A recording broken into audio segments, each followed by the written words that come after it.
Hi, I'm Tim. Welcome to Watchbox, and thanks for logging on. If you love this watch, email me, tmosso@thewatchbox.com. It's in the description below.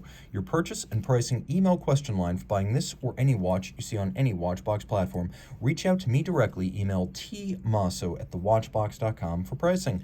Today, we are discussing the exquisite and extensive Roger Dubuis Much More, an early 2000s Roger from a period when the brand was transitioning between its 1990s classicism and its ultimate Richemont Group exuberance. And this watch, designed by co-founder Carlos Diaz, is exactly what the name implies, much more than the typical watch, both in size and in character.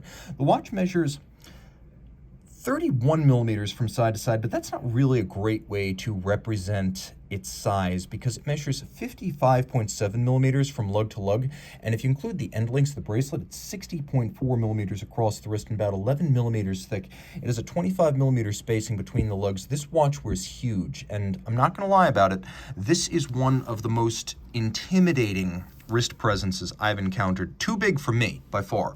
I would recommend you have a wrist of at least 18 centimeters circumference before you wear this watch. Now you can see down the barrel, it actually doesn't look disastrous from this angle, but I can tell you in person, wearing it, it does seem much more than my wrist can accommodate. That said, it's a very thin watch and will wear easily underneath the cuff, provided that cuff is on a big wrist. The timepiece is truly impressive, as the bracelet, which is made by Roger Dubuis, feels as heavy as a battleship anchor, and it's nicely made with a combination of polished and satinated elements. You can see that the watch includes different link sizes, so you can fine-tune the fit a little bit. And it's a very unconventional system whereby you can see the bracelet's actually dismantled from the underside, but every link is removable, so you'll be able to fine-tune this quite well. The deployant clasp is a double deployant, and you can see this. It's a simple friction fit, which is appropriate because though large, this is a dress watch. It's not a sports watch that you're going to be throwing around.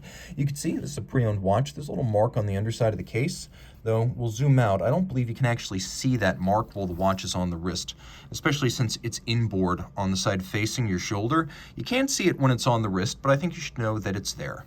That's why I have this new camera, which is exceptionally high resolution. You can see the case is artfully designed. Though massive, it's thoughtfully detailed and nuanced. We have this lug profile. The lugs are actually quite narrow, polished on their top, satinated on their sides. We have screws and bars fixing the bracelet to the case, so that's going to stay put. No spring bars here. The bezels have high polish. The mid-case is satinated, and as you can see, vertically satinated rather than the more common longitudinal that we usually see on the edges of cases. The bezel is arced, and so is the crystal. You can see both caseback and bezel crystals are cambered or arced. Let's zoom out a little bit because the quality is best from a distance. And you can see that we have a dial that's vertically oriented, a little bit 1930s inspired, a combination of Art Deco and the Art Nouveau movement that preceded it. We have these lovely silver and black bordered, radially arrayed Arabic numerals. At center, we have blued hands, and then you can see that the dial itself features a repeating guilloche motif and then rhodium coating to make it bright and silvery. It's an impressive looking dial. Turning it over, you can see that the movement inside the case is Roger Dubuis caliber 57. It's Geneva hallmark, and it is based on the Longines L990, which is an automatic winding dual-barrel, 44-hour power reserve, 4 Hz beat rate, thin, fine automatic, originally developed in the late 1970s.